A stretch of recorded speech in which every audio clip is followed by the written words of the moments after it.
I also want to stress one thing we've also done. We recognized last week that despite all of the extensive coverage in the media, and it has been extensive, despite the normal protocols in terms of communications, it was very clear talking to people in around the affected area. And I met with Reeve Campbell-Blight on Friday. I asked him one thing. I said, what do you need? He said information. So what we have done is we actually have sent key people door to door to visit each and every home in that area. Not only to provide information, but to make sure that if people need information, that we're there for them. And if you get a sense on the ground of what that area looks like right now, you'll see a couple of things. One is the security in and around the area. That's important because these are people's homes. When people are evacuated, maintaining security is important. I'm told, by the way, that probably the biggest challenge with security in some cases has been unauthorized access by media personnel. Of course, nobody in this room. But in all seriousness, we have been making sure we keep a tight control around that perimeter to protect people's homes and also to make sure that we have clear access to any and all work sites. We cannot rely on this kind of weather. We have to also be prepared for inclement weather in the future.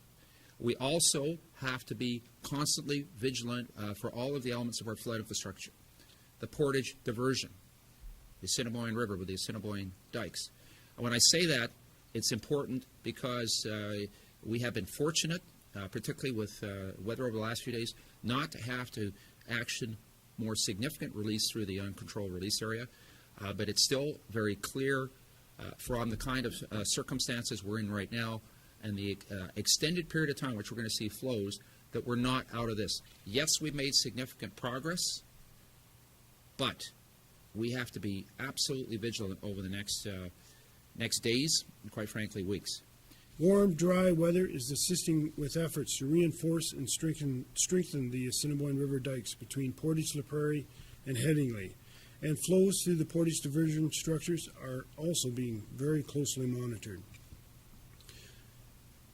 The Assiniboine River flows into the Portage Reservoir are forecasted to crest around May 17th to 18th between 52,000 and 52,500 cubic feet per second. High flows are expected to be maintained for 2 to 3 days beyond the crest and then slowly subside by approximately 600 cubic feet per second per day. On upstream areas of the Assiniboine River, levels are beginning to decline, and the river appears to be cresting in Brandon today. This is good news for areas along this section of the river from Shellmouth to Brandon, although I must stress that water levels will remain high in Brandon for several weeks.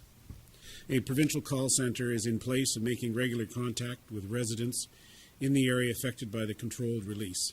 Residents are being provided information about the release, potential water levels for their homes and the area, and where to get additional information.